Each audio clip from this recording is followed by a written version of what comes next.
Okay, here is another inside look on how we are filming our wooden dummy training tutorials. I have the dummy set up for a particular video. The video is called Reach For It, and in that video we're going to talk about taking a weapon away from your opponent. So I put a whole bunch of weapons and other objects all around the dummy, as well as on the floor.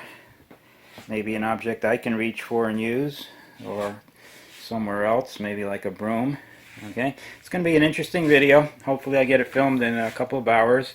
I think the editing is going to take the most time, so maybe look for it on Sunday. Alright, that video is called Reach For It.